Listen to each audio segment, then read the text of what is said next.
নমস্কার বন্ধুরা, জিপিকে সুজিত মন্ডল চ্যানেলে আপনাদের সকলকে আবারও স্বাগত জানাই।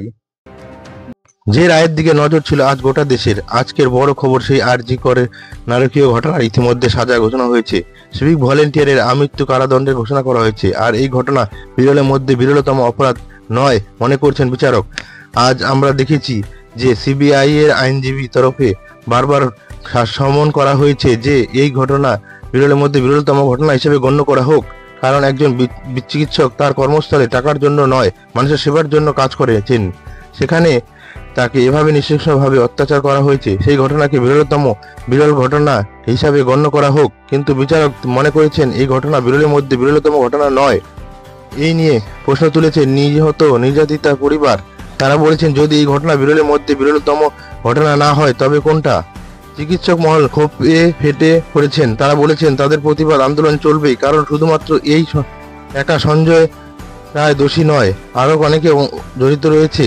যেভাবে ঘটনা ঘটেছে আর তরুণী চিকিৎসকের ওপর যেভাবে অত্যাচার করা হয়েছে, শুধু সঞ্জয় রায়ের পক্ষে একাই ঘটনা ঘটানো সম্ভব নয়। যে বিষয়ে আগে যখন সঞ্জয় রায়কে প্রথম গ্রেপ্তার করা হয়েছিল তখনও সামনে এসেছিল, আজকে সাজা ঘোষণার পরও সেই একই কথা বলছেন প্রত্যেকেই, এবং সবাই কথা বলছেন চিকিৎসক মহল থেকে শুরু করে নাগরিক সমাজ। তারা বলেছেন তাদের এই আন্দোলন থামবে না যতক্ষণ না আর কারা কারা জড়িত আছে তাদের নাম সামনে আসে।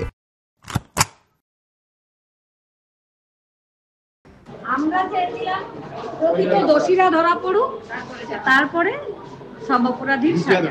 না বিচার পাইনি, এবং বিচার পাওয়ার যে প্ল্যাটফর্ম তৈরি করে দিচ্ছেন জজ।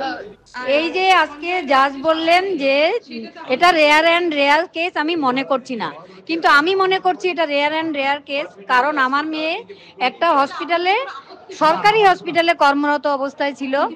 সিবিআই প্রমাণ করতে পারলো না যে এটা রেয়ার কেস। সিবিআই এর ব্যর্থতা। আমরা ক্ষতিপূরণ, আমার ক্ষতি কেউ পূরণ করতে পারবে না। এটা ভগবান আমাকে একটা ডায়মন্ড দিয়েছিল, সেটা আমি হারিয়ে ফেলেছি। সেটা কি কেউ পূরণ করতে পারে?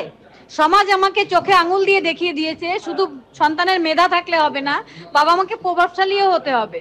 আমরা সঞ্জয়ের যেটা জজ ভালো মনে করেছেন সেটা দিয়েছেন, আমরা ওর কিছুই চাইনি। ও একা আমার মেয়েকে খুন করেনি, এটা আমি মনে করি। প্রথম দিনও মনে করেছিলাম, এখনো মনে।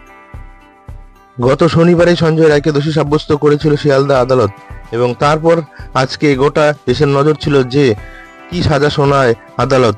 আমৃত্যু কারাদণ্ড হলো সঞ্জয় রায়ের। বিচারক জানালেন বিরলের মধ্যে বিরল বলে এই অপরাধকে গণ্য করছে না এই আদালত, তাই আমৃত্যু কারাদণ্ড দেওয়া হলো সঞ্জয় রায়কে। অভিনেতা বাদশা মৈত্র এ ব্যাপারে কি বলছেন, চলুন তার থেকে শুনে নেওয়া যাক। যখন নির্যাতিতার পরিবার এবং আমার বিশ্বাস রাজ্যের কোনো মানুষই খুশি নন, কিন্তু প্রশ্ন যেটা আসে যে বিরলের মধ্যে বিরলতম ঘটনা হিসেবে বিচারক তখনই এটা বলতে পারবেন যখন তদন্তকারী সংস্থা সিবিআই তারা তাদের চার্জশিটে, তারা তদন্তে কি কি ঘটনা তুলে এনেছে, কিভাবে তারা তদন্ত প্রক্রিয়া চালিয়েছে, তার ভিত্তিতে তো বিচারক একটা সিদ্ধান্ত নেন। একজন লয়ার খুব সুন্দর বলেছেন যে আপনি খিচুড়ির আধার মশলাপাতি দিয়ে বিরিয়ানি এক্সপেক্ট করতে পারেন না।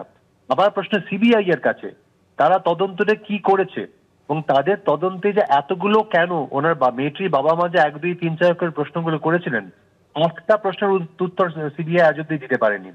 মানে সিবিআই কি তদন্ত করলো যাতে এরকম একটা নৃশংস বর্বরতম ঘটনাকেও মাননীয় বিচারক বিরলের মধ্যে বিরলতম বলতে পারলেন না?